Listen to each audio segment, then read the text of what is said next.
ప్రభు వాక్యములకి వెళ్దాం. బైబిల్ గ్రంథం తీసుకొచ్చిన ప్రతి ఒక్కరు కూడా పరిశుద్ధ గ్రంథం నుండి పాత నిబంధన గ్రంథంలో ఇర్మియా 9వ అధ్యాయం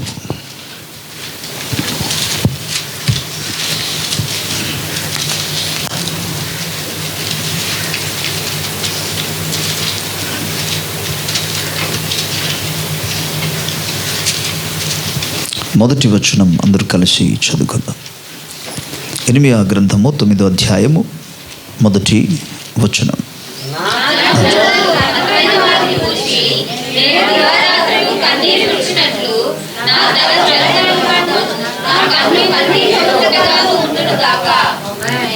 చిన్న ప్రార్థన. ప్రేమ నమ్మదగిన మా తండ్రి, మీ ఘనమైన గొప్ప నామమునకు మేము కృతజ్ఞతాస్తుతులు చెల్లిస్తున్నాం. ప్రభువా, అల్పుడను నీ పాదధుని తండ్రి, అపాత్రుడైన మీ దాసుని నీ యందు మీరు మరుగుపరిచి అభిషేకించి మీ దాసుని నోటాన్ని వాక్కుంచి నీ ప్రజలైన మా అందరితో మాట్లాడమని ప్రార్థిస్తున్నాను. వినగలిగిన చెవులు, గ్రహించగలిగిన హృదయాలు మా అందరికీ దయచేయండి. నీ ఆత్మ సహాయమును కోరి నీ కృప మీద ఆధారపడి యేసు ప్రభునామములో అడిగి పొందుచున్నాము తండ్రి. ఆమెన్. Praise the Lord. ప్రభుకు స్తోత్రం కలుగును గాక. దేవుడు మనకు అనుగ్రహించిన ఈ అద్భుతమైన అవకాశాన్ని బట్టి, మరో పునరుత్థాన దినమును బట్టి మహోన్నతుడైన గొప్ప దేవునికి మహిమ, ఘనత, ప్రభావము కలుగును గాక. అలాగుననే మన తండ్రి అయిన దేవుని నుండి, ప్రభువైన యేసుక్రీస్తు నుండి కృపా సమాధానములు మనందరికీ తోడై ఉండునుగాక. ఈరోజు కొరకు ఏర్పాటు చేయబడిన దైవ వాక్య భాగములో ఇర్మియా గ్రంథము 9వ అధ్యాయము మొదటి వచనములో, నా జనులలో హతమైన వారిని గూర్చి నేను దివారాత్రము కన్నీళ్లు విడుచున్నట్లు నా తల జలమయముగాను నా కన్ను కన్నీళ్ళ ఊటగాను ఉండునుగాక. భక్తుడైన ఇర్మియా, ఈయన హృదయంలో ఒక రకమైన ఆశ ఉంది. సాధారణముగా ఎవరైనా సరే కన్నీళ్ళు విడవడానికి ఇష్టపడరు. ఎవరైనా సరే ఏడవడానికి ఇష్టపడరు. ఎల్లప్పుడూ కూడా మానవ జీవితంలో మానవ స్వభావం ఏంటంటే ఎప్పుడూ సంతోషంగా ఉండాలి, ఎప్పుడు నవ్వుతూ ఉండాలి, ఎప్పుడు ఆనందంగా ఉండాలి. అటువంటి ఆశ కలిగి ఉంటారు. కానీ కన్నీరు విడుస్తామని లేదా కన్నీరు కారుస్తూ ప్రార్థన చేస్తామని లేదా ఏడుస్తామని దుఃఖిస్తామనే ఆలోచన అనేది సాధారణంగా ఎవరికి ఉండదు. అయితే ప్రభు కూడా చెప్పాడు, లేఖనంలో రాయబడింది, మన ప్రభువు నందు ఆనందించడం ద్వారా, నెహెమ్యా గ్రంథం కదా 8వ అధ్యాయం 10వ వచనం అంటాడు, ప్రభువు నందు మనం ఆనందించడం ద్వారా బలము పొందుకుంటాం. ఫిలిప్పీ పత్రిక 4వ అధ్యాయం 4వ వచనంలో మాట్లాడుతూ కూడా ఏమంటే, ఆనందించండి, మరలా చెప్పుదును ప్రభువు నందు. మరి ఇక్కడ ఏంటి ఈ విధంగా ఇర్మియా ప్రవక్త మాట్లాడుతున్నారు? అతడు అసలు కన్నీరు కార్చుతానని చెప్పడానికి కారణం ఏంటంటే, అంతేకాకుండా కన్నీరు కారుస్తున్నాను కూడా పదాన్ని వాడుతున్నాడు, దుఃఖిస్తున్నాడు. నా తల జలమయముగా మారిపోవాలని ఆశిస్తున్నాడు. అక్కడ తనకు ఆశను, కోరికను మనం చూస్తున్నాం. ఎందుకు అనే దాని గురించి మనం గమనిస్తే దానికి ఆన్సర్ 2వ వచనంలో మనం చూస్తాం. ఆ బాధలను చూడగా అసలు పరిస్థితి ఏంటంటే, నా జనులందరూ వ్యభిచారులను, ద్రోహులను సమూహమును ఉన్నారు. ఆహాహా, అరణ్యములో బాటసారుల బస నాకు దొరికిన ఎంత మేలు. నేను నా జనులను విడిచి వారి యొద్ద నుండి తొలగిపోదు. ఆయన ఏడవడానికి 2 కారణాలు మనకు కనబడుతుంది. ఆయన కన్నీరు కార్చడానికి 2 కారణాలు. ఒకటి, వారు చెడిపోయారు. రెండవది, చెడిపోయినందుకు దేవుని యొక్క కోపము, దేవుని యొక్క క్రోధము, దేవుని యొక్క ఉగ్రత వారి మీదకి రాబోతుంది. దీనిని గూర్చి ఆయన ఆలోచన చేయగా ఆయన దుఃఖించకుండా, ఏడవకుండా మౌనముగా ఉండలేకపోయాడు. మన వ్యక్తిగత జీవితంలో సాధారణంగా దేవుని బిడ్డల్లో ఎవరికైనా ఎటువంటి కష్టాలు కలిగితే, శ్రమలు కలిగితే, బాధలు కలిగితే, మనలో ఎంతమంది నిజానికి గుండె మీద మనం చేర్చుకొని, ప్రభువా పలానా వ్యక్తి ఇంత బాధలు ఉన్నారు, పలానా వ్యక్తి ఇంత కష్టములు ఉన్నారు నాయన, నాకెంతో బాధగా ఉంది, నేను కన్నీరు కారుస్తున్నాను ప్రభువా, వారిని విడుదల చేయను అయినా.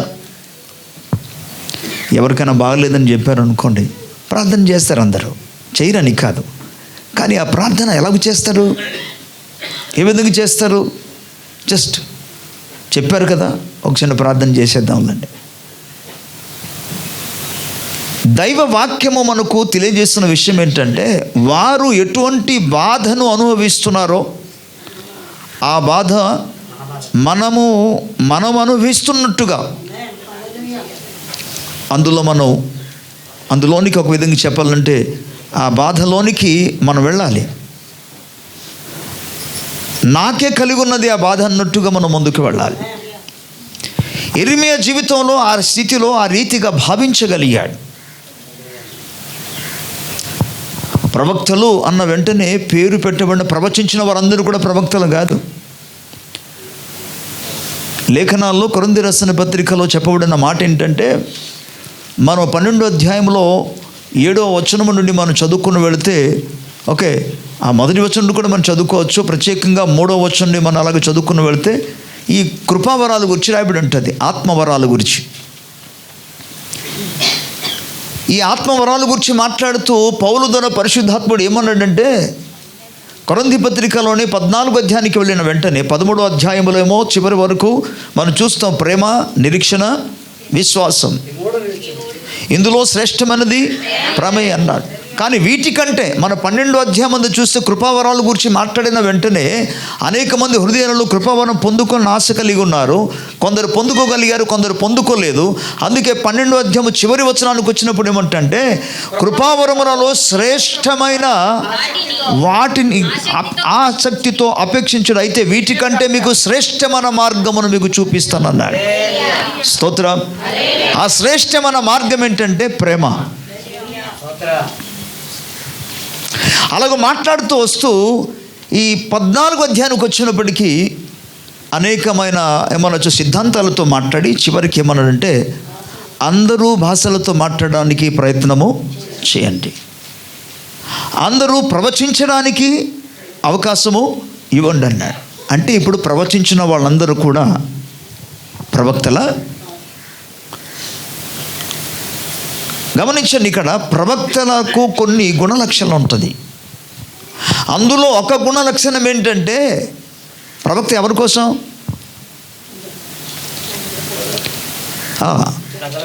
ప్రజల కోసమా, తన కోసమా? ప్రజల కోసమే. కాబట్టి ఒక ప్రవక్తగా తన ప్రజల నిమిత్తము, దేవుని ప్రజల నిమిత్తం, ఎవరి పైన అయితే దేవుడు ప్రవక్తగా నియమించాడో, యెరెమీయా గ్రంథం 1వ అధ్యాయంలో మన 4వ వచనం చూసుకుంటే, దేవుడు అతన్ని బాలుడుగా అన్నానైనా సరే అతనికి పిలుచుకున్నాడు, దేవుడు ఏర్పాటు చేసుకున్నాడు. జనములకు నేను నీకు ప్రవక్తగా నియమించాను దేవుడు అన్న జనములకు. కాబట్టి ఈ జనుల విషయంలో అది మంచిదైనా సరే, వారికి రాబోతున్న మేలు విషయం కావచ్చు, కీడు విషయం కావచ్చు, అన్ని విషయాలు బోధించి తన పని ఏంటి ఒక విధంగా చెప్పాలంటే, చెప్పమన్నాడు దేవుడు, చెప్పేసి ఆగిపోవచ్చు కదా. కానీ ఇప్పుడు చూడండి, అతని హృదయంలో ఒక రకమైన భారం ఉంది, అతని హృదయంలో ఒక బాధ ఉంది. నా పని అయిపోయిందిలే అనలేదు. కానీ ఇజ్రాయేల్ ప్రజల యొక్క స్థితిగతులను చూస్తున్నప్పుడు ఆయన ఎంతో బాధతో ఆయన ఎలాంటి కోరిక కోరుతున్నానంటే, నా కన్నులు కన్నీటి ఊటగాను, నా తల జలమయముగా ఉండునుగాక అంటాడు.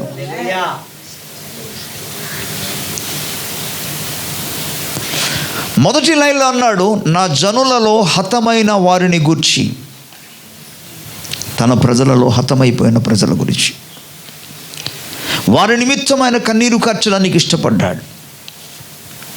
గమనించండి ప్రియులారా, మనమందరము కూడా అంత్య దినములలో ఉన్నాం. పేతురు కాలములో ప్రకటించినట్టుగా మొదటి శతాబ్దంలో వారు ప్రకటించారు, ఇదిగో నేను త్వరగా వచ్చుచున్నానని ప్రభు అన్నాడు. ఈవెన్ ప్రకటన గ్రంథంలో కూడా మనం చూస్తే, ఇదిగో నేను త్వరగా వచ్చుచున్నానని ప్రభు అన్నాడు. ఆయన త్వరగా వస్తున్నానని చెప్పిన మాట ఇప్పటికి ఇంకా మరింత సమీపముగా ఉన్నది. దేశములో, ప్రపంచములో జరుగుతున్న యొక్క యుద్ధ వాతావరణాలన్నీ కూడా మనం తెలియజేసిందంటే మనము అతి సమీపంలో ఉన్నాం. అతి సమీపంలో ఉన్నాము కనుక ప్రకటన గ్రంథములో రాయబడిన ప్రకారముగా 12వ అధ్యాయములో రాయబడిన ప్రకారముగా అపవాది తనకు సమయము కొంచెము అని తెలుసుకొని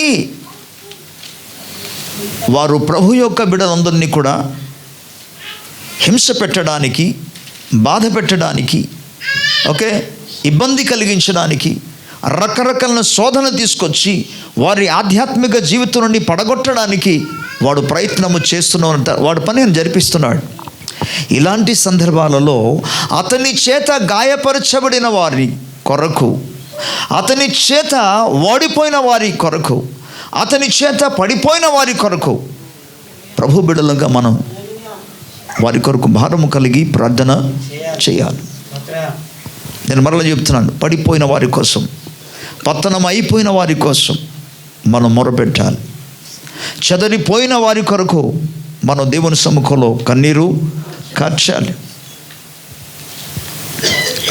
గాయపరచబడిన వారి కొరకు మన ప్రభు సముఖంలో ప్రార్థన చేయాలి. అయితే ఇక్కడ మాట్లాడేది సామాన్యమైన ప్రార్థన కాదు. కన్నీళ్లతోనే తను అంటున్నాడు, నా కన్నులు కన్నీళ్లతో నిండిపోవాలంటున్నాడు. ఇంకా కళ్ళల్లో చూసిన వెంటనే కన్నీళ్ళు, నా యొక్క తల జలమయముగా మారిపోవాలంటాడు. అలా జరిగితే ఎంత బాగున్ను. ఎందుకంటే వారి బాధ నేను చూడలేకపోతున్నా, వారి యొక్క కష్టమును నేను చూడలేని పరిస్థితిలో ఉన్నా. మీరు చూడండి, అందుకే ఆ చూడలేక 2వ వచనం అంటారు, నా జనులందరూ ద్రోహులను ఆహాహా అరణ్యములో బాటసారుల బస దొరికిన నాకు దొరికిన ఎంత. అరణ్యములో సాధారణంగా బాటసారులు ప్రయాణం చేస్తుంటారు.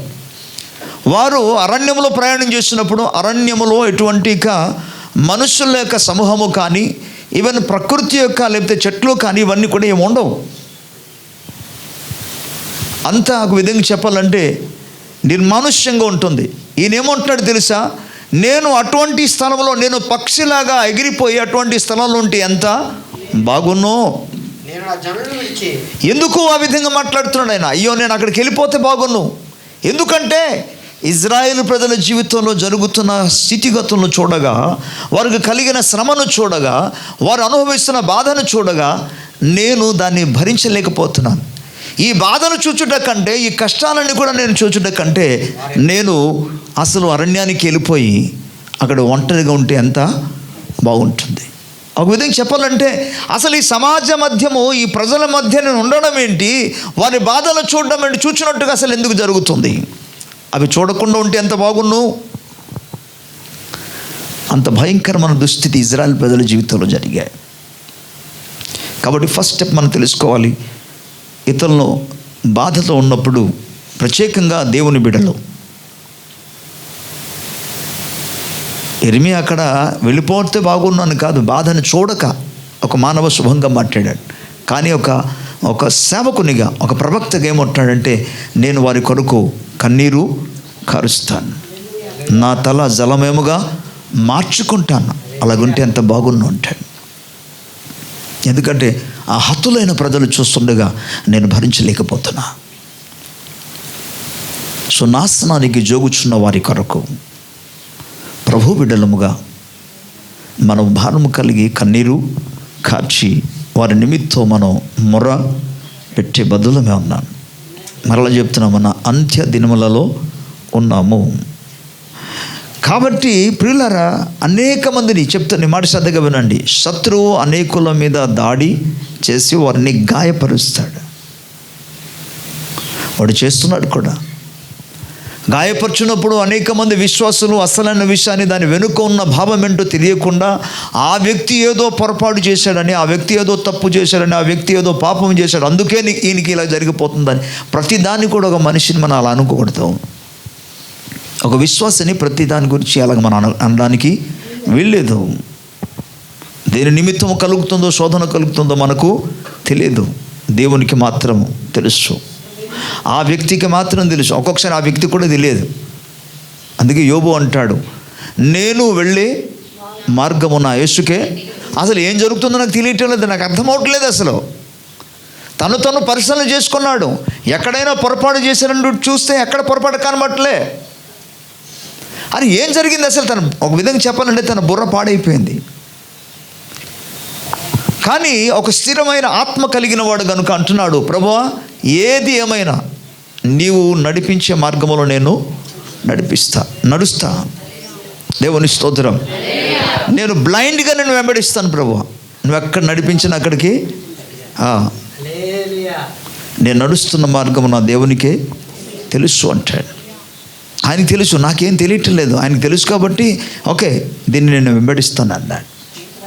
కాబట్టి దేవుని ప్రజలరా, అవతల ఉన్న వ్యక్తిని ఎన్నడూ కూడా దయచేసి అపార్థం చేసుకోవద్దు.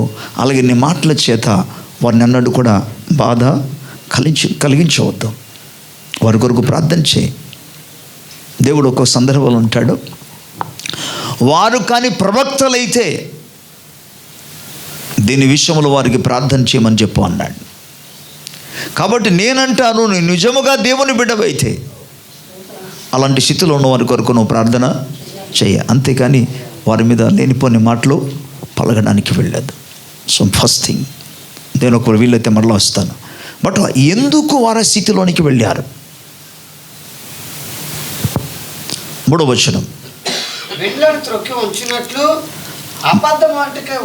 మీరు చూడండి, వీళ్ళకి జీవితాల గురించి ఆలోచన చేసినప్పుడు ఈవెన్ 2వ వచనము మొదటి లైన్లో కూడా రాయబడింది, జనులందరూ కూడా వ్యభిచారులను ద్రోహులు. ఇక్కడ గమనించండి, వ్యభిచారులు అన్న వెంటనే శరీర సంబంధం అన్నది మాత్రం కాదు, ఆత్మ సంబంధం అన్నది. దేవుడు ఇజ్రాయేల్ ప్రజలను తన స్వజనులుగా ఆయన ఎంచుకున్నాడు. హోషే గ్రంథం అంతా మనం చదువుకుంటే, హోషే గ్రంథం అంతా కూడా మనం చదువుకుంటే అక్కడ భార్య భర్త మధ్య ఉన్న అనుబంధాన్ని గురించి మాట్లాడాడు. హోషేతో దేవుడు అన్నాడు, విడనాడబడిన నీ భార్యను మరలా చేర్చుకోమన్నాడు. ఆమె చేసిన పొరపాటు ఏం తెలుసా? తన సొంత భర్తను విడిచిపెట్టి అక్రమముగా ఇంకొక పురుషునితో ఆమె జీవిస్తుంటే దేవుడు అన్నాడు, హోషేయ నువ్వు వెళ్ళి ఆమెతో మరలా మాట్లాడి తిరిగి నువ్వు ఆమెను చేర్చుకోమన్నాడు. ఇది సామాన్యమైన విషయం కాదు, కానీ అతడు ప్రభు మాటకు లోబడి వెళ్ళాడు. తనతో వెళ్ళి మాట్లాడి మరలా ఇంటికి చేర్చుకున్నాడు.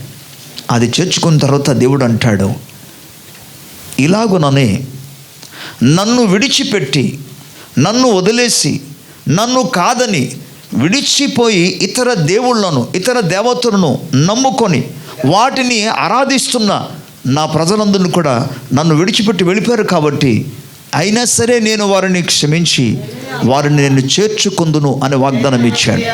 ఇవన్నీ కూడా హోషే గ్రంథం చదివితే మీకు అర్థమవుతుంది. సో ఇక్కడ వ్యభిచారం అనే పదాన్ని చెప్పిన వెంటనే శరీర సంబంధముగా ఒక పురుషుడు మరొక స్త్రీతో వారి కలయిక ద్వారా, అంటే అక్రమముగా సంబంధించిన వాటి గురించి మాట్లాడలే. ఆయన చెప్పేది ఏంటంటే, దేవుని విడిచిపెట్టి, జీవము కలిగిన దేవుని విడిచిపెట్టి విగ్రహార్థన వైపు, అన్య దేవతల వైపు తిరిగితే అది ఆత్మ సంబంధమైన వ్యభిచారం. అందుకే ప్రభు అంటున్నాడు, వారు ఆ విధంగా వారు చెడిపోయారు, వారు ద్రోహులు అన్నారు. ద్రోహులు అనే పదం ఎక్కడ ఉపయోగిస్తారు? ఒక వ్యక్తి దగ్గర తిని, ఒక వ్యక్తి దగ్గర అన్ని పొందుకొని, ఒక వ్యక్తి దగ్గర అన్ని లాభాలు పొందుకొని, నీకు ఏమీ లేని సందర్భాల్లో నీకు సహాయం చేస్తే నువ్వు సహాయం పొందుకొని ఓకే కొద్దిగా జ్ఞానం వచ్చిన తర్వాత, కొద్దిగా ఎదిగిన తర్వాత ఆ వ్యక్తిని నువ్వు దూషించడం, అతన్ని పూర్తిగా అవమానపరచడం, అతన్ని వదలడం, అతనికి సంబంధించిన వాటిని నష్ట చేయడం, ఇది ద్రోహం. అందుకే ఇస్కరియోతు యూదా ద్రోహి అనే పదం అందుకు వాడాడు. ఎందుకంటే యేసు ప్రభు పిలిచి అతని బ్రతుకును బాగు చేశాడు, అతన్ని క్షమించాడు, అతని స్వభావాన్ని బాగు చేశాడు. అన్ని పొందుకున్న తర్వాత మిగిలిన ఈ 11 మంది శిష్యుల వల్ల ఈయనకు కూడా అధికారం ఇవ్వబడింది. ఈయన కూడా అభిషేకం పొందుకున్నాడు. ఈయన కూడా మిగిలిన 11 శిష్యుల వల్లే రోగులను స్వస్థపరిచాడు, దయ్యములను వెళ్ళగొట్టాడు, అపోస్తలుడు అనే కృపను పొందుకున్నాడు. ప్రభుకు స్తోత్రం చెప్దాం. హల్లెలూయా. ఇన్ని ఉన్నతమైన కృప పొందుకున్న తర్వాత అతడు తన సొంత ప్రభువుని, సొంత గురువుని 30 వెండి నాణెముల కొరకు అమ్మివేశాడు. వీడు ద్రోహి. ఏ దేవుడైతే సమస్తమును తన స్వాధీనంలో ఉంచుకొని నడిపిస్తున్నాడో ఆ దేవుణ్ణి పూర్తిగా విడిచిపెట్టి వదిలేసి, అమ్మా thank you, can you please take care. పూర్తిగా వదిలేసి ప్రభుకి స్తోత్రం చెప్దాం. ప్రియులారా, వారు ఆమెను అవమానపరిచారు. ఎవరిని ఎప్పుడు వెంబడిస్తున్నారు? అన్య దేవతలను, విగ్రహమును వారు వెంబడిస్తున్నారు. అది చూడగా దేవుని హృదయం కరిగిపోయింది. దేవుని హృదయం బాధతో కరిగిపోయి వేదనతో ఆయన అంటున్నాడు, మీరందరూ కూడా ద్రోహులు.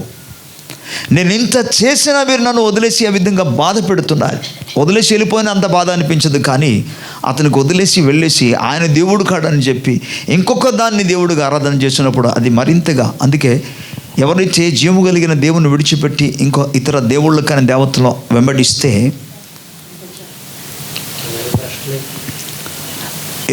లేఖన భాగంలో నిర్గమకాండ 20వ అధ్యాయంలో మనం చూస్తాం. 3వ ఆజ్ఞలో ప్రభువు మాట్లాడుతూ ఏమంటాడంటే, పైన ఆకాశం అందు కానీ క్రింద భూమి అందు కానీ భూమి క్రింద నీళ్ళు ఎందుకు కానీ మీరు దేవుని స్వరూపంలోని విగ్రహములను చేయకూడదు, వాటిని పూజింపకూడదు, సాగిలపడి నమస్కారము చేయకూడదు. ఇలాగూ చేస్తే దేవుని యొక్క కోపము 3-4 తరం వరకు కూడా దేవుడు రోషము కలిగి, ఎందుకంటే తనకు రావలసిన మహిమ మరొకటికి ఆయన ఏమాత్రం ఇచ్చే దేవుడు కాడు. కనుక ఈ విషయానికి వచ్చేటప్పటికీ వినండి, అంటే ఒక విధంగా చెప్పాలంటే నరహత్య కంటే కూడా ఇంకా ఘోరమైన పాపము విగ్రహారాధన.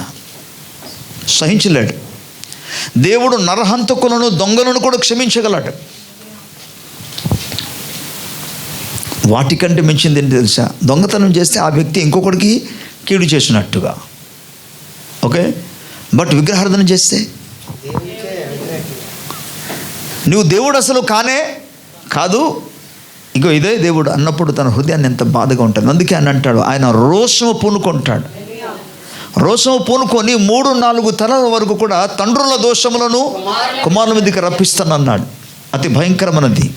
దొంగతనము కంటే, అబద్ధము కంటే, మోసము కంటే, ఓకే, అండ్ తల్లిదండ్రులకు అవిధేయత చూపుట కంటే, ఇంకొకటిది దోచుకుంట కంటే, వీటన్నిటికంటే కూడా దేవుడు సహించలేని అతి భయంకరమైనది ఇది.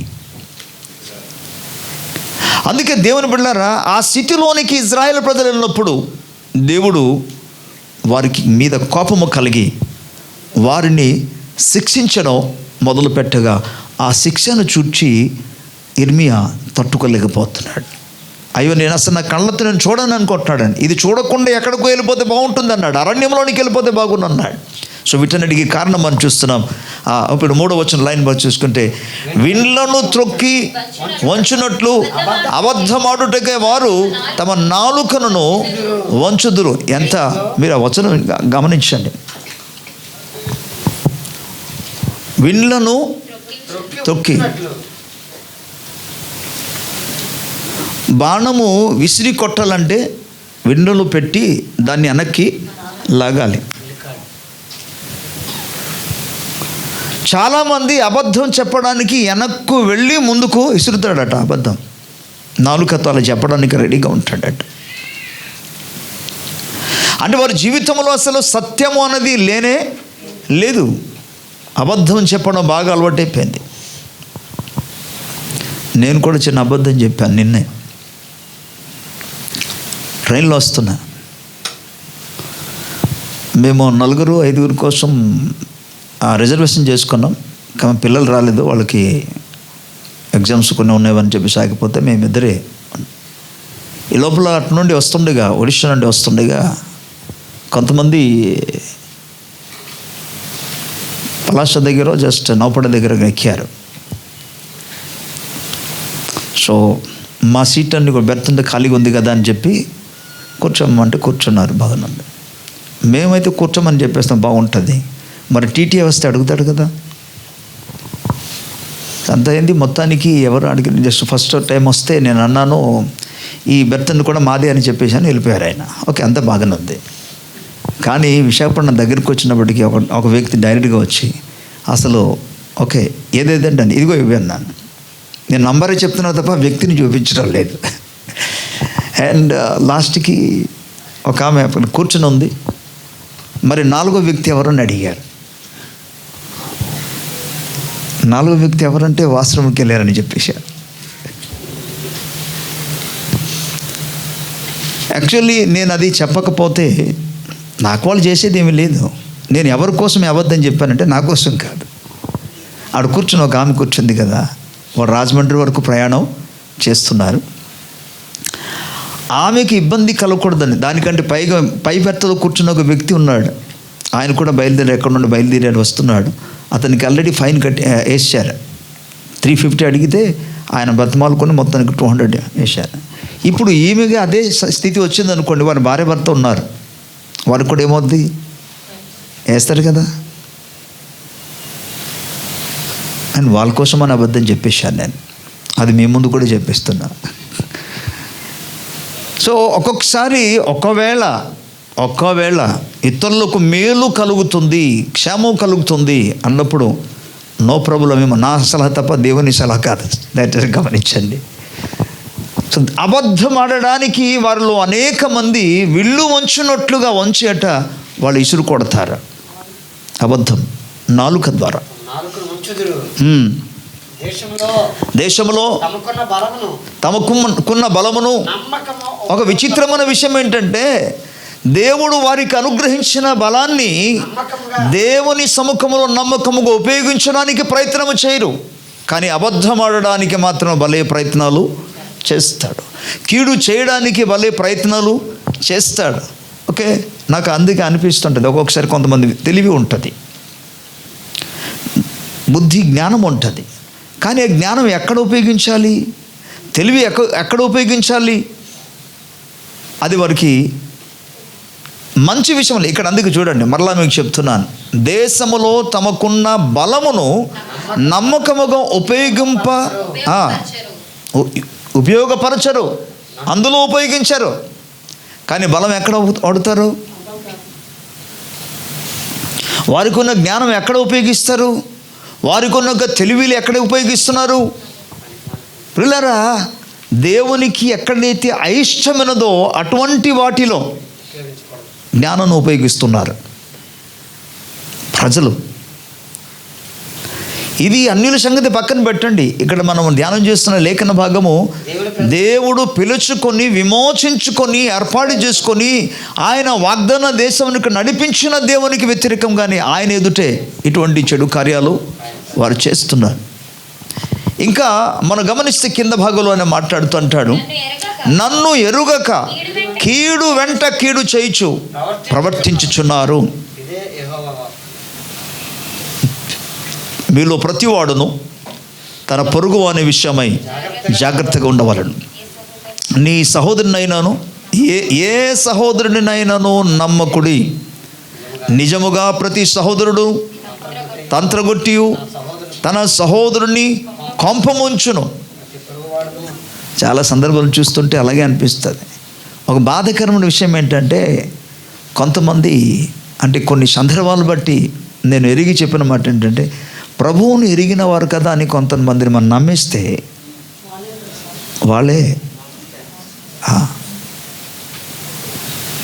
ప్రభువు నమ్ముకున్నవారు కొంతమంది, వాళ్ళు మోసం చేసి ప్రభువుని నమ్ముకున్నామని కొంతమంది వస్తారు. మళ్ళీ అలాంటి వాళ్ళు కూడా ఉంటారు. ప్రభు పేరట వాళ్ళు ఇటువంటి కీడు పనులు చేస్తుంటారు. ఆశ్వన్పాలెంలో పాస్టర్ గారిని పరిచయం చేస్తున్నప్పుడు సోదరి మన మధ్య ఉన్న వి మేరీ గారు ఒక ఆయన పదే వచ్చేసారు. మేమేమనుకున్నామండి, సంతోషి అబ్బా పరిచర్య ద్వారా ఒక ఆత్మ రక్షించబడిందిలే అని మేము సంతోషిస్తున్నాం. మురళీనగర్ ప్రాంతం నుండి ఆశ్వన్పాలెం అక్కడికి వచ్చేవారు, మాధవధర దగ్గర నుండి. అతని పేరు రామ్మోహన్ రావు. ఆయన అక్కడికి వచ్చి కొంతకాలం సర్వీసులకు వస్తున్న అమ్మా దేవునికి స్తోత్రం బాగానే వస్తున్నారు అనుకున్న వాళ్ళ ఇంటికి వెళ్ళి ఆరాధన చేసేవాగండి అని అన్నాడు. నేను ఇల్లు స్థలాలు కొని ఇస్తానండి అన్నాడు. తక్కువ రేటుకి కొని ఇస్తానంటే వేరే సిస్టర్ కొంత డబ్బులు ఇచ్చేశారు. ఈ స్థలం చూపించాడు, అక్కడ నుండి ఇంకొక స్థలం చూపించాడు. రెండో ప్లేస్ చూపించిన వెంటనే నాకు డౌట్ వచ్చింది. ఇంతకుముందు చూపించిన ప్లేస్ ఒకటి, ఇప్పుడు చూపిస్తున్న ప్లేసు మరొకటి. ఇదేంటని చెప్పేసి ఒకసారి అతను అడిగితే బాగుంటుంది అన్న వెంటనే 1 వీక్లోనే అడుగుదామని ప్లాన్ చేసి వెళ్ళే 1 వీక్లోనే వాడు కనబడలేదు. ఇక ఆ ఇంట్లో లేడు. కానీ ఎంత యాక్టింగ్ చేసి క్రైస్తవుడిగా చర్చికి వచ్చాడు అంటే అసలు చాలా నటనలో ఇంతంత కాదు. అసలు ప్రభువు పేరట కూడా మోసం చేసిన వారు చాలామంది ఉన్నారు. అదే సమయంలో ప్రభు పేరు పెట్టుకున్న వారు కూడా, ఈయనేమో ఒక అన్యుడు, జస్ట్ ఆ ఉద్దేశంతో ఆయన వచ్చాడు. మొత్తానికి తన డబ్బులు నష్టపోయింది తనది కాదు, చాలామంది దగ్గర ఆయన ఆ విధంగా డబ్బులు తీసుకుని వైజాగ్ వదిలేసి వెళ్ళిపోయాడు ఆయన. బట్ మీరు గమనించండి, ప్రభు పేరు పెట్టుకుని కూడా అనేక మంది మనం అరే ప్రభు బిడ్డ కదా అని నమ్మితే చాలామంది మోసం చేస్తున్నారు. వారి గురించి వింటున్నప్పుడు అతడు క్రైస్తవుడేనండి అన్నప్పుడు ఎంత బాధ అనిపిస్తుందో. అందుకే ఇక్కడ ఏమంటున్నాడంటే దేవుని వాక్య భాగంలో, ఏ సహోదరుడైనను నమ్మకుడి. ఎందుకు? ఏలనగా అక్కడ అంటాడు, ఎందుకు నమ్మకూడదని అంటున్నాడంటే, నిజముగా ప్రతి సహోదరుడు తంత్రగొట్టి తన సహోదరుని కొంప ముంచువాడే. అందరూ కొంప ముంచుస్తున్నారు. ఇవన్నీ కూడా దేవుని దృష్టికి అసహ్యమన్నది, దేవుడు సహించలేనిది, దేవుడు భరించలేనిది. ఇటువంటి చెడు కార్యం అక్కడ ఎలాగైతే ఆ సొదొమ గొమొర్రా పట్టణాల్లో నీతిమంతుడైన లోతు అక్కడ జరుగుతున్న ప్రతి చెడు కార్యాన్ని చూసి ఆయన గ్రహించలేకపోతున్న మనస్సు ఎల్లప్పుడూ కూడా నొచ్చుకొని ఉంటున్నదట. ఎప్పుడు చూసినా తన హృదయంలో బాధ, ఆ దృశ్యాన్ని చూసిన వెంటనే. ఇక్కడ కూడా దేవుని వాక్యం మనకి ఏం జ్ఞాపకం చేస్తుందంటే, ప్రతి పొరుగువాడును కొండెములు చెప్పుటకై తిరుగులాడుచున్నాడు. పై భాగంలో మనం చూస్తే వారు తంత్రగొట్టెలు అలాగే కొంప ముంచుచున్నవారని అండ్ కొండెములు చెప్పేవారు. దయచేసి దేవుని బిడ్డలారా, మన ఎన్నడూ కూడా ఇతరుల మీద కొండెములు చెప్పకూడదు. ఇది ఒక రకమైన పాపం. దేవుని దృష్టికి ఇది అసహ్యం అన్నది. ఇలాంటి చెడు కార్యాలను చూస్తుండగా ఆయన తట్టుకోలేకపోతున్నాడు. ప్రభువా, ఇటువంటి పరిస్థితులు ఇదిగో మా పట్టణాలు జరుగుతాయి, ఇటువంటి పరిస్థితులు మా యొక్క దేవ ప్రజల మధ్య జరుగుతుంది, నువ్వు పిలుచుకున్న ప్రజలే ఇటువంటి కార్యం చేస్తున్నారు, నేను దాన్ని చూడలేకపోతున్నా, నేను దాన్ని భరించలేకపోతున్నా. అండ్ కింద వచనాలు మరలా మనం వెళదాం. 5వ వచనంలోనికి మనం వెళితే, సత్యము పలుకక ప్రతివాడును తన పొరుగు వానిని వంచును, అబద్ధములాడుట తమ నాలుకను అభ్యాసము చేసి ఉన్నారు, ఎదురువాని తప్పులు పట్టవలనని ప్రయాస. ఎందుకంటే మరి వీడు తప్పు చేశారు కదా, ఈ తప్పు నుండి బయటికి రావాలంటే ఏం చేయాలి? తన తప్పును కప్పుపుచ్చడానికని ఇతరులు బయట నుండి ఎదుటివాని యొక్క తప్పు పట్టడం. ఇది మానవ స్వభావం అయిపోయింది. మన సమాజం కూడా ఇటువంటి స్థితిలోనే ఉన్నారు. తన గురించి ఎవరు అడగకూడదు, ఎవరు చెప్పకూడదు తప్పు చేసిన. అయితే దేవుని బిడ్డలారా, ఇతరులకు తప్పు పట్టడానికి అన్నాడు మనం ప్రయత్నించకూడదు. ఎందుకంటే యేసు ప్రభు ఒక మాట అన్నాడు, జ్ఞాపకం తలపైకి ఎత్తండి. యేసు ప్రభు అన్నాడు, మీ కండ్లలో ఉన్న దూలమును తీయకుండా ఎదుటివాని కండ్లలో ఉన్న నలుసు నేల చూస్తావు బాబు, మొదట నీ కండ్లలో ఉన్న దూలం తీసే అంటాడు. కాబట్టి ఇంకొకరి తప్పును మనం పట్టడానికి వెళ్ళక ముందు మొదట మన తప్పు ఏంటో మనం పరిశీలన చేసుకోవాలి. మనంత క్లియర్గా ఉంటే బాగుంటే మనం చెప్పాలి, ఎదుటి వానికి చెప్పాలి. ప్రభుకు స్తోత్రం. ఈ వాక్య భాగాలన్నింటి మనం గమనించినప్పుడు ప్రభు అంటున్నాడు, ఇతరుల తప్పు పట్టడానికి ఒకటి కొండెములాడడం అస్సలు దేవునికి నచ్చదు. ఇటువంటి స్వభావాలు మరొకరి గురించి మరొకరి దగ్గర చెప్పడం. అందుకే మనం సమాజంగా కూడుకున్నప్పుడు కేవలం అందులో ప్రభువుని గురించి మాత్రం మనం పాడాలి, ప్రభువుని గురించి మనతో స్తుతించాలి, ప్రభు వాక్యాన్ని మాత్రం మనం మాట్లాడాలి. ప్రభుకు స్తోత్రం. లేదా వారి వ్యక్తిగతమైన అవసరత ఏముంటే, వాళ్ళ బాధలు ఏముంటాయని చెప్పాలి, కానీ వారి తప్పులు అన్నాడు కూడా అక్కడ మనం ఎత్తకూడదు. అది మన పని కాదు. అందుకే ఇంకా కింద వచనాలు మనం చూస్తే, ఎదుటివాని తప్పులు పట్టువలన ప్రయాస. అబ్బో, తప్పులు పట్టాలని ప్రయాసపడుతున్నారంట వీళ్ళు. ఇప్పుడు అన్యజనులు ప్రయాసపడుతున్నారంటే దానికి ఒక అర్థం ఉంది. కానీ దేవుని యొక్క ప్రజలే దేవుని ప్రజల మీద తప్పు పట్టడానికి వారు ప్రయాస పడుతున్నారు. ఇంకింద ఓకే 6వ వచనంలో మనం చూస్తే, నీ నివాస స్థలము కాపట్యము మధ్యమై ఉన్నది. వారు కపటులై నన్ను తెలుసుకొనలేక ఉన్నారు. ఇదే యెహోవా వాక్కు. వారి నివాస స్థలమంతా కూడా కపటంతో నిండిపోయినదట. పూర్తిగా యథార్థత లేదు, నమ్మకత్వం లేదు, సత్యము లేదు, పరిశుద్ధత లేదు, నీతి లేదు, న్యాయము కనబట్టలేదు. ఎక్కడ చూసినా వాళ్ళందరూ కూడా పూర్తిగా దేని చేత? కాపట్యము చేతనే ఉన్నది, అంటే మధ్యనే ఉన్నది. వారు కపటులై నన్ను తెలుసుకొననొల్లక ఉన్నారు. ఇదే యెహోవా. పిల్లరా, ఇందులో చిన్న విషయం కూడా జ్ఞాపకం చేస్తున్నా. యెహోవాను తెలుసుకొనుట లేదా దేవుణ్ణి తెలుసుకొనుట అనే పదంలో ఇక్కడ కొన్ని అర్థాలు మనకు తెలియజేస్తుంది. సత్యాన్ని ఎరిగిన వాళ్ళందరూ కూడా యెహోవాను లేదా దేవుణ్ణి ఎరిగిన వారు, ప్రభువును ఎరిగిన వారు అర్థం. సత్యమును అనుసరించకపోతే, పరిశుద్ధతను అనుసరించకపోతే, నీతిని, న్యాయమును, యథార్థతను, నమ్మకత్వాన్ని ఒక విశ్వాసి అనుసరించకపోతే వాడు ఇంకా దేవుణ్ణి ఎరగలేదు. మేలు చేయడానికి బదులుగా కీడు చేస్తే వాడు ఇంకా నువ్వు దేవుణ్ణి ఎరగలేదు. ఇక్కడ దేవుడు తన గురించి తాను సాక్ష్యం ఇస్తున్నాడు. ఇక్కడ చూడండి, మరలా మీకు ఈ వచనాన్ని చూపిస్తున్నాను. Praise the Lord. స్తోత్రం. 3వ వచనం మరలా లాస్ట్ లైన్లో, నన్ను ఎరుగక, కీడు వెంట నన్ను ఎరుగక అంటే దేవుని ఎరిగిన వాడు ఏం చేస్తాడు? కీడు చేస్తాడా? మేలు చేస్తాడు. మేలు కొరకు ప్రయత్నం చేస్తాడు. తన వంతు తను చేయగలిగింది చేయడానికి ఆయన ముందుకు వస్తాడు. ప్రభుకి స్తోత్రం చెప్దాం. ఆయన కింద భాగంలో మనం చూసుకున్నట్టుగా వారిలో కపటం ఉంటుందా? ఉండదు, నిష్కపటం. అందుకే యేసు ప్రభు తన శిష్యులకు కూడా పరిచర్లోనికి పంపుతున్నప్పుడు ఆయన ఇచ్చిన ఒక మాట ఏంటంటే, చెప్పిన మాట ఏంటంటే, మీరు పాముల వలె వివేకమును, పావురం వలె నిష్కపటులై ఉండుడి. దేవుని ప్రజలారా, నేటి దినాల్లో మనం గమనిస్తే ప్రభువును ఎరిగిన వారు కొందరు, వారిని బట్టి మొదట మన దేవుని దగ్గర మనం ప్రార్థన చేయాలనగా కన్నీరు. ఈ దృశ్యాలన్నిటిని బట్టి భక్తుడైన ఇర్మియా ఏమంటాడంటే, అయ్యో నేను అరణ్యములోనికి వెళ్ళిపోతే, పక్షి ఎగిరిపోయినట్టుగా అరణ్యానికి వెళ్ళి అక్కడ నివాసం చేస్తే అంత బాగుండు. ఎందుకంటే నా ప్రజలు చేస్తున్న చెడు కార్యాన్ని బట్టి, పాపపు క్రియలను బట్టి వారి మీదకి వచ్చిన శిక్షను నేను చూడలేకపోతున్నా, బాధను నేను తట్టుకోలేకపోతున్నా.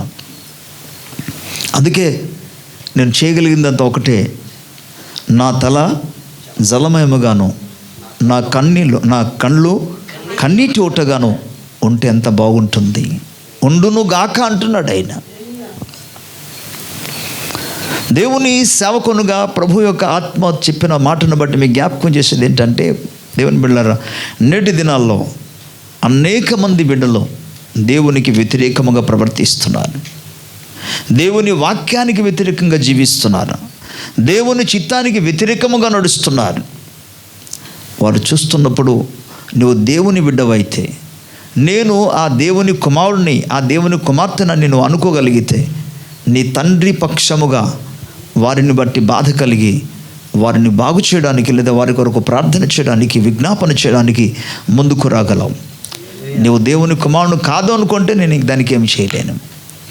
దేవుని బిడ్డలైతే మాత్రం తప్పకుండా వారు భారము కలిగి ఉంటారు, వారి కొరకు ప్రార్థన చేస్తాడు. అందుకే మత్తయి సువార్తలో 5వ అధ్యాయంలో మనం చివరి వచనాల్లో మనం చదువుకోగలిగితే ఏమంటే, నీ పరలోకపు తండ్రి పరిపూర్ణుడు గనుక మీరును.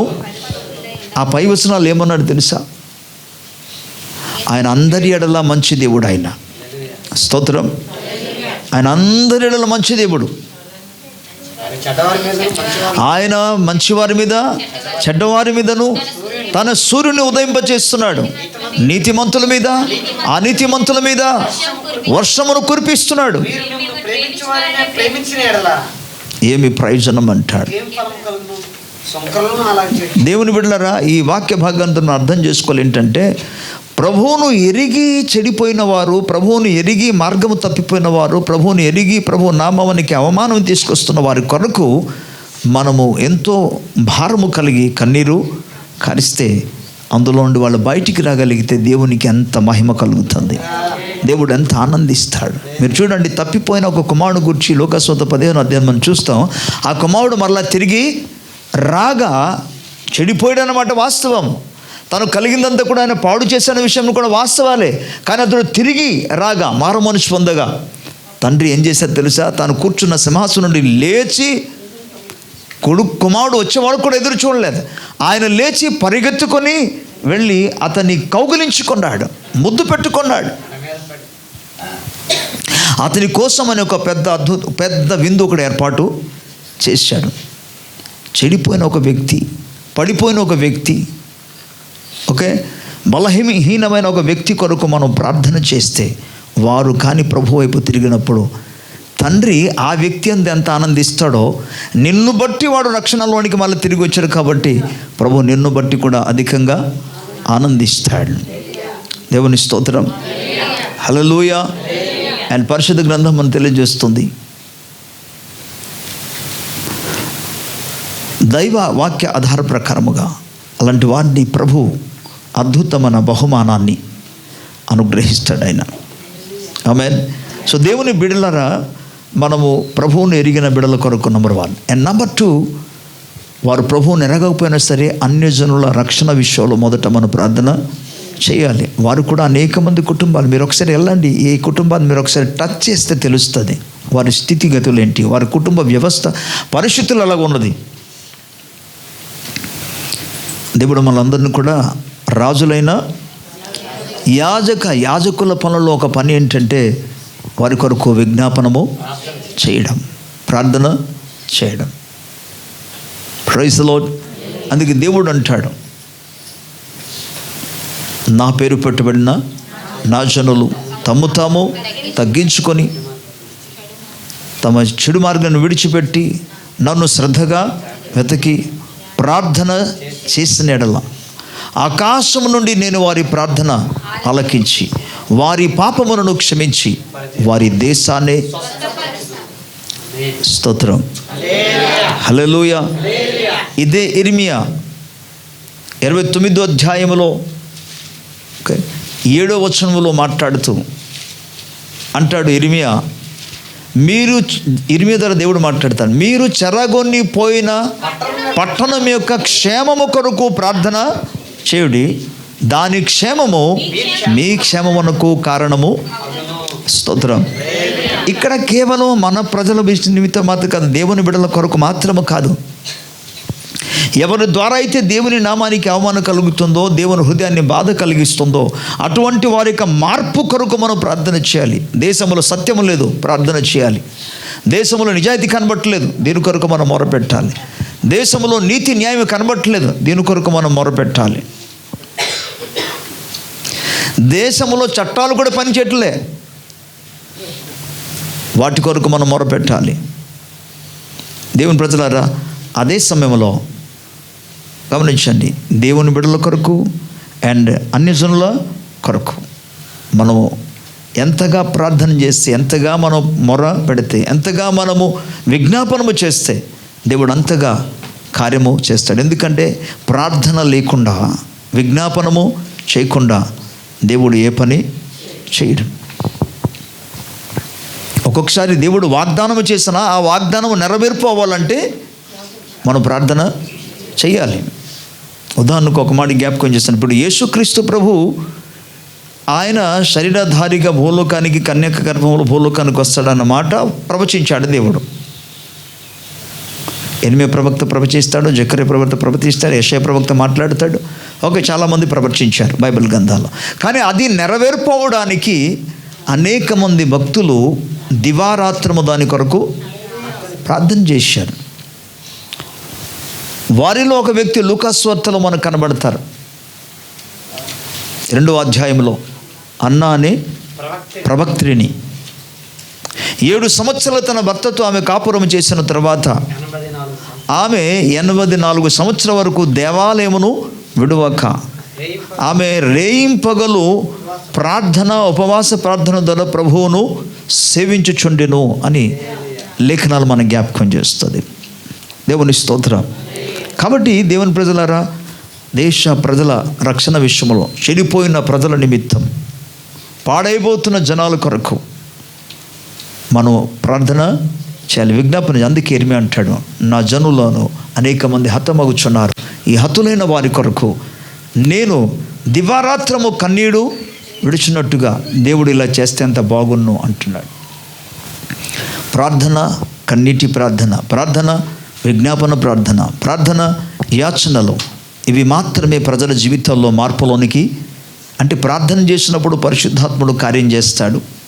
పరిశుద్ధాత్మ కార్యం చేసినప్పుడు ప్రజల్లో మార్పు కలుగుతుంది. ఒకవేళ నేను బాగానే ఉన్నానని నువ్వు అనుకోవచ్చు, క్షేమంగా ఉన్నావా, దట్స్ గుడ్, వండర్ఫుల్. కానీ దేవుని ప్రజలు, దేవుని పొలం, నేటి రోజుల్లో ఇంకో విధంగా మీకు చెప్పాలంటే దేవుని ఇంటిలో పనిచేయడానికి చాలామంది ఇష్టపడుతున్నారు, కానీ దేవుని పొలంలో మాత్రం పనిచేయడానికి ఇష్టపడలే. దేవుని ఇల్లు అనగా సంఘం, దేవుని పొలం అనగా అన్యజనులు. దేవుని ఇంటిలోనే సేవ చేయడానికి చాలామంది ముందుకు వస్తున్నారు, కానీ పొలంలో మాత్రం. ప్రియమైన దేవుని బిడ్డలారా, మన ప్రభు సన్నిధానంలో ఎలాంటి మనస్సు కలిగి, హృదయం కలిగి, భారము కలిగి మొరపెడితే దేవుడు తప్పకుండా నిన్ను ఆస్వాదిస్తాడు. తప్పకుండా దేవుడు తన కనుదృష్టి నీ మీద ఆయన ఉంచుతాడు. నీ కుటుంబాన్ని ఆయన కాపాడుతాడు. ఇర్మియా గ్రంథంలో మనకి 29:7 ప్రకారముగా, వారి కొరకు నువ్వు ప్రార్థన చేస్తే వారి క్షేమము నీ క్షేమమునకు కారణమవుతుంది, కాబట్టి నీకు క్షేమం కలుగుతుంది. దేవుని స్తోత్రం. కళ్ళు మూసుకుందాం, చిన్న ప్రార్థన మనం చేసుకుందాం. థ్యాంక్ యూ లార్డ్, నీకు వందనాలు. Hallelujah, praise the Lord, praise the Lord. Thank you God, నీకు వందనాలు. విన్న వాక్యాన్ని బట్టి మన జీవితంలో ఒక నిమిషం మనం పరిశీలన చేసుకొని, ప్రభువా నిజమే, నా కోసమే మాత్రమే కాకుండా అనేకుల కొరకు మొరపెట్టడానికి, ఈనాడు పడిపోతున్న ప్రజల కొరకు అయ్యా, ఆ క్రియల మూలంగా వారు ఎంతో నష్టాన్ని, ఆ క్రియల మూలముగా దేవుని కోపమునకు, దేవుని ఉగ్రతకు వారు గురి అయిపోతారు. అందుకే వారికి విడుదల కలుగున్నట్టుగా ప్రార్థిస్తానని. సత్యము దేశంలో లేకుండా అయిపోతుంది. సత్యము కనబడటలేదు, నిజాయితీ కనబడటం, నీతి కనబడటం లేదు, న్యాయము కనబడటం లేదు, న్యాయమునకు స్థానము లేదు. న్యాయము నగరపు వెలుపట నిలబడి ఉంది. ప్రభు సముఖంలో, ప్రభువా నా కళ్ళు కన్నీటి ఊటగాను, నా తల జలమయముగా మార్చున్నాయన. నేను వారి కొరకు ప్రార్థన చేసినట్టుగా, విజ్ఞాపన చేసినట్టుగా నాకు సహాయం దయచేయమని అడుగుదాం. చెడిపోయిన వారిని చూస్తే నీ హృదయంలో భారము కలిగి నువ్వు మొరపెట్టాడు. ఈనాడు అనేక మంది దేవుని సన్నిధానం కూడా రాకుండా ఆగిపోతున్నారు. వారిని చూస్తే నీ హృదయంలో వేదనతో నువ్వు మొరపెట్టాలి. అయ్యో, పలాని విశ్వాసి రాలేకపోయారు, పలాని కుటుంబం రాలేకపోయారు, పలాని విశ్వాసి, పలాని కుమారుడు రాలేకపోయాడు, పలాని సహోదరి రాలేకపోయారు. వారు శత్రు చేత శోధింపబడి ఆగిపోయారు. ప్రభువా క్షమించునైనా, వారికి విడుదల చేయనైనా. ఆ దుష్ట స్వభావం నుండి అనేక మందిని విడిపించండి ప్రభు అంటూ దేవుని దగ్గర మొరపెడతాం. ప్రేమ కనికరం కలిగిన మా దేవాని నామానికి వందనాలు, స్తుతులు, స్తోత్రాలు చెల్లిస్తున్నాను. వాక్యమైన దేవుడవు నాయనా, నీ ఆత్మ ద్వారా ప్రతి హృదయాన్ని మీరు తాకి ప్రభు ఈనాడు సంఘములో, సమాజంలో సత్యము నుండి, నీతి నుండి, న్యాయము నుండి, దైవ భయము నుండి, ప్రేమ నుండి, అయ్యా పరిశుద్ధత నుండి తొలగిపోతున్న ప్రజలందరి కొరకు నీ పాసలో మేము జ్ఞాపకం చేసుకుంటున్నాం ప్రభువా. ఒక్కసారి వారిని దర్శించండి నాయన. దావీదు కుమారుడు ఏ ఒక్కరు కూడా మీరు దాటిపోవద్దు నాయన. ఏ ఒక్కరు కూడా నీ నైనా నీ ఉగ్రతకు కానీ, నీ క్రోధమును, నీ కోపమునకు గురి కాకుండా నైనా వారు విడుదల పొందినట్టుగా, నీ దగ్గర నుండి వారు నైనా కటాక్షము పొందుకోగలుగున్నట్టు, కృప పొందుకున్నట్లుగా దేవా మీరు సహాయం దయచేయండి, క్షమించండి, విడుదల చేయండి నాయన. సంఘ విశ్వాసులందరికీ ఉన్నతమైన భారాన్ని ప్రసాదించండి. బలహీనులను చూచినప్పుడు వారి పట్ల భారము కలిగి ప్రార్థించినట్టుగా, తొట్టిల్లిపోచున్న వారిని చూస్తుండగా, శోధనలో పడి ఉన్న వారిని చూస్తుండగా, కష్టంలో శ్రమలో ఉన్న వారిని చూస్తుండగా నాయన అయ్యా మేము భారము కలిగి వారిని మీతో ప్రార్థించగలిగిన కృప నీ ప్రజలందరికీ అనుగ్రహించుము. నీ బిడ్డలు వారి నిమిత్తం ప్రార్థిస్తుండగా, సంఘమునితో ప్రార్థిస్తుండగా, నీ బిడ్డల కొరకు ప్రార్థిస్తుండగా, అన్యజనుల రక్షణ కొరకు ప్రార్థిస్తుండగా తగిన ఆశీర్వాదము నాయన ప్రతి వ్యక్తిని మీరు అనుగ్రహించండి. మహిమ మీరే పొందండి. యేసు ప్రభు నామములో వేడుకొనిచున్నాము తండ్రి. Amen. Praise the Lord. God bless you. ప్రభు దీవించును గాక.